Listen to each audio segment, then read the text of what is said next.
Massive fight would be Ilia versus Islam too. Well, the other thing is too is that Islam moves up, and obviously if Islam won the title, you know, you immediately have a super fight with him and Ilia. So.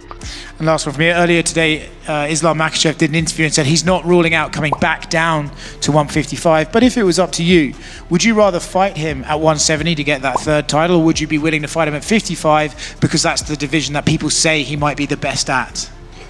It would be much better for me to fight him in 170, and I will beat him and get the third title. That will be the best. Ilia Topuria might just be one of the greatest fighters of this generation, and he's making sure Islam and Khabib hear that loud and clear. At a UFC press event, Topuria didn't hold back. When someone brought up Islam, he flat out dismissed it, saying, "We don't give an F about him, so save that question." He didn't stop there. He accused both Islam and Khabib of acting like they invented the sport. He told them to relax, enjoy the sun, and do as they're told. That wasn't just a comment, it was a shot straight at their legacy. Who do you think should be next for Ilia? Who should be next for Ilia? 55 has always been so cloudy at the top. Maybe Gaethje. I think him going to 170 to fight Islam, if Islam wins, is a stretch, you know? Islam's big. And it didn't end there. In later interviews, Topuria took it even further, saying he could submit Islam with a darts-a choke and do it right in front of Khabib. He wants to humiliate Islam. He doesn't just want to beat him. He wants to destroy what they've built. He wants to tear down a legacy. He's made it clear. Islam is the face of a system that dodged real challenges and carefully held onto its crown. Topuria believes Islam and Khabib want people to see them as the founders of this dominant grappling era. But to him, their legacy is overhyped, protected, and very beatable. Yeah, Khabib recently said that he wanted you to face Charles before fighting Islam. He believes you beat Charles. What did you make of Khabib's comments, and why do you think he wanted you to fight Charles before fighting Islam? Honestly, I don't care what he wants. Question for Ilia Topuria. The former UFC lightweight champion Islam Makhachev was critical of you this week. He went on an interview and he didn't stop with just words. Topuria came straight at Islam's character. He called him the biggest hypocrite he's ever seen. Why? Because Islam once dismissed him, saying he was too small to be worth a fight. But now that Ilia has gold around his waist and is being talked about as one of the pound-for-pound best, Islam is suddenly silent. Topuria sees that silence as fear, and to him, hesitation equals weakness. If Islam really thought Topuria was beneath him, he would have already stepped into the cage, but he hasn't, and that speaks volumes. Hypothetical fight against Islam, how do you see that fight going? If it goes to the ground, do you feel confident that you could out-grapple him, or would you try to keep it standing? And my mindset is always the same. I'm always looking to achieve things that no one could. So someone could submit him. I will be the first one to submit him. And any specific submission? Now I heard some love from some. And it's not just Islam in his sights. Khabib may be retired, but he still plays a big role behind the scenes. Topuria believes Khabib's protecting Islam, acting like a gatekeeper, not just for the title, but for the image that the Dagestani style is unbeatable. Topuria said it straight. Khabib doesn't want Islam to fight him because he knows the belt won't return if it slips. That belief drives Topuria's relentless push. He's not just chasing a title, he's chasing the fall of an empire. In one of his most brutal lines, he said the difference between him and Islam is simple. I'm a man, he's a coward, I speak and fight, he talks and hides. And just to drive it home, he added some Russian, calling Islam a little boy. Is there any headway on Islam, Makhachev, and Jack Della Maddalena if that title fight's going to get booked soon? I'll let you know when we get it done. And just kind of piggybacking off that, obviously with Ilia's win, you know, everyone's really excited to potentially see a future fight with him and Islam. I know that's the fight that people wanted. Ilia said earlier this week that if Islam loses that fight, he wouldn't give the opportunity for Islam to fight for his belt again. Is that something you'd bypass? Because that seems like such a big fight to make. I mean, this is all talk. Speculative. You know what I mean? Yeah, exactly. But I imagine that's a fight you guys would want to make at some point. I mean, just the... And then he turned his fire on Ali Abdelaziz, Islam's manager. He said Ali should be thankful the fight didn't happen earlier because it would have wiped Islam out. Topuria claims Islam's entire team backed out. The fight was ready, fans were excited, but then the Dagestani side vanished. To Topuria, it wasn't about timing or weight, it was fear. And fear, he says, has no place in greatness. Islam returning to 155 is a real stretch for me. I think that Islam is going to be a lot like Ilia, which is, hey, this is great. Thank goodness I got here. Most unpleasant experience that Islam has had in the sport is just beating the scale at 155. I'm very confident in telling you guys, if Islam has success at 170 and becomes the champion, that whatever dreams you have of Islam versus Ilia haven't gotten closer, they got further apart. If you have a dream of seeing Islam versus Ilia, it's very unlikely. But place. He also pointed out a huge contradiction. Islam once said Topuria was too small to fight. But now, Islam's thinking about moving up a weight class and chasing super fights against bigger names. Topuria called that what it is, cowardice disguised as ambition. He said if Islam really believed he was too small, he would have already accepted the fight. But now that Topuria is a champion and has real power, Islam's energy has completely changed. Topuria is vacated, right? So that's the difference now is Topuria is saying, like, I'm no longer at that division. Like, I'm now at lightweight. With the confidence from knocking out Holloway and Volkanovski back-to-back, he thinks that, hey, I can knock these guys out. But the only fight he's had at 55, he's gotten dropped by Jai Herbert. And then we've seen him get, like, out-muscled and out-wrestled by a couple guys at 45.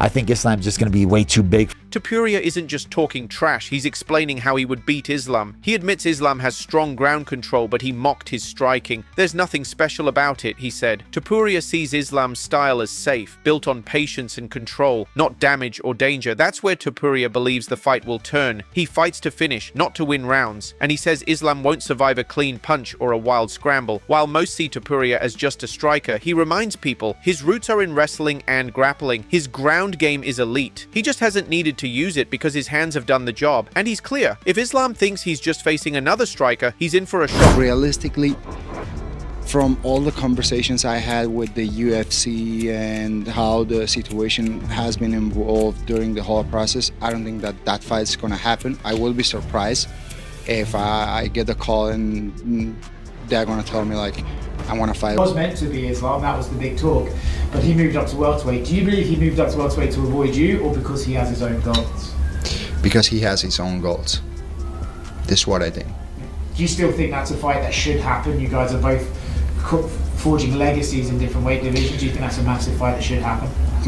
His target isn't only Islam. Khabib, even in retirement, is a constant shadow in Topuria's speeches. Topuria says Khabib is shielding Islam, trying to protect the narrative that the Dagestani fighters are unbeatable. He called Khabib more than just a coach. He's a brand trying to hold on to an image. He even sent a message directly to Khabib: step aside. Let Islam face real competition, not cherry-picked opponents. Without Conor McGregor, Khabib doesn't go to the moon. You need that guy. And I think Ilia Topuria and Islam might be that for each other. So while you may not like each other, you may need each other to go to the next level. So I appreciate Conor for helping Khabib achieve the life that he has today. Right after Conor McGregor, he was a global superstar. It even brought religion in there. Islam, like the religion was inspired, man. By Khabib. By Khabib. Like, because they needed him to go take care of this bad guy that was attacking everything that they stand for. If you know Khabib, he's really committed to his religion. Ilia, Khabib recently said that he wanted you to face Charles before fighting Islam. He believes you beat Charles. What did you make of Khabib's comments, and why do you think he wanted you to fight Charles before fighting Islam? Honestly, I don't care what he wants. Question for Ilia Topuria. The former UFC lightweight champion, Islam Makhachev, was critical of you this week. He went on an interview and he We don't give a fuck about him, so save that question. Is Ilia's resume already better than Khabib's? That's a fun question. Okay, let's have a little fun with this, shall we? Here's Khabib's resume. Let's go last 5 fights. Fair? Sure. Khabib's last 5 fights. He submitted Justin Gaethje. He submitted Dustin Poirier. He submitted Conor McGregor. He UD'd Ali Quinta. He UD'd Edson Barbosa. Last 5 fights.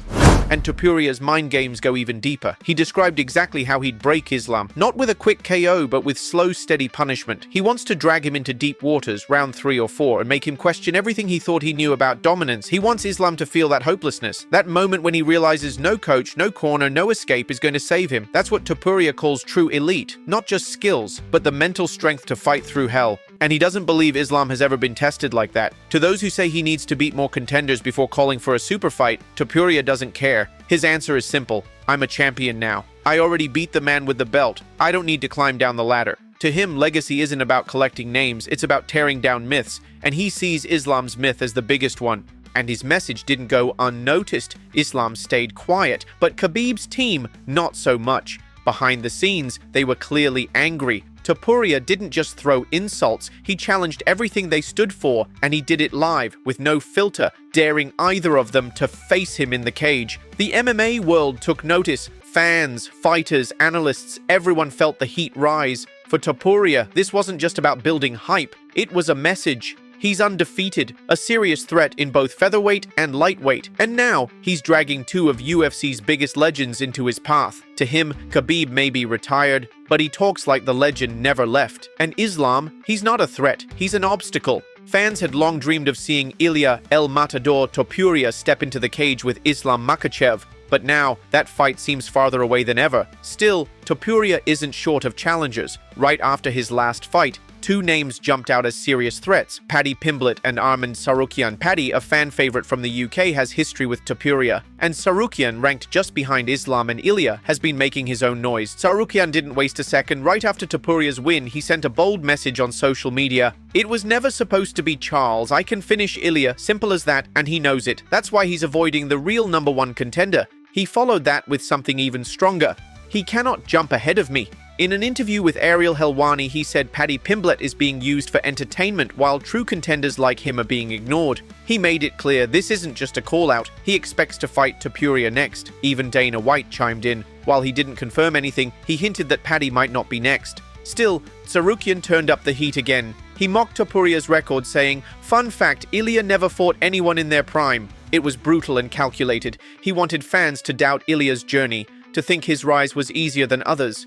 But Topuria didn't stay quiet. In a press conference in Vegas, he fired back. He called Arman's words desperate, just weak noise trying to stay relevant. He's basically saying I shouldn't fight him because he's not in his prime. Topuria scoffed. He hasn't shown anything since his last fight. Talking won't get him anywhere. He's sitting out for a reason. Then Topuria reminded everyone about a moment fans hadn't forgotten. "Imagine getting a chance to fight for a world title and pulling out because of back pain," he said. "I can't relate. I would have stepped into the cage with Volkanovski or Holloway with one arm if I had to." Tsarukyan didn't take that lying down. He clapped back on X with another brutal hit. "Fun fact, you miss weight regularly, so spare us the fairy tales about fighting with one arm. You pulled out from fighting Charles Jourdain." This wasn't just trash talk, this was a real power struggle. Two rising stars battling for the future of the lightweight division. Tsarukyan wanted the world to see Ilia's dominance as smoke and mirrors. But Topuria? He was standing tall, saying he belonged at the very top, and dragging Tsarukyan into his storm whether he liked it or not. Among MMA professionals, the hype around Ilia is real. Demetrius Johnson, one of the most respected names in the game, had high praise for him. On the Mighty Guru show, Johnson called Ilia a unicorn. To him, Ilia is rare, the kind of fighter who might fight just a few more times before retiring undefeated, just like Khabib. "You're going to see him 3, maybe 5 more times, and he's going to disappear," Johnson said. "He'll say, 'I'm done. I proved what I had to. I won at 145, 155, maybe even 170. But Johnson wasn't dismissing Tsarukyan either. In fact, he wants that fight to happen next, and he even picked a location, Madison Square Garden. Now that John Jones is retired, Johnson said, "Give us Tsarukyan versus Topuria at MSG, that's a banger." And suddenly, Tsarukyan's call-out carried more weight. Johnson's backing made it feel real, not just trash talk, but a serious top-level rivalry forming in front of our eyes. Other fighters jumped in too. Bantamweight champ Sean O'Malley praised Ilia's swagger. Whether it's Islam, Paddy or Arman, he's making people uncomfortable. That's how stars are made. But Michael Chandler gave a more serious warning. "He's great, no question, but if he's going to talk about Islam and Khabib like that, he better be ready for war. You don't say those names lightly. If you say it, you better mean it." And Paddy Pimblett? You knew he'd say something. In an interview with the Mac Life, Paddy laughed off Ilia's confidence. "He can't even make weight half the time, and he's talking about fighting Islam and Khabib in one night. He's all mouth, bro. I'm right here. When they stop ducking, we'll settle this."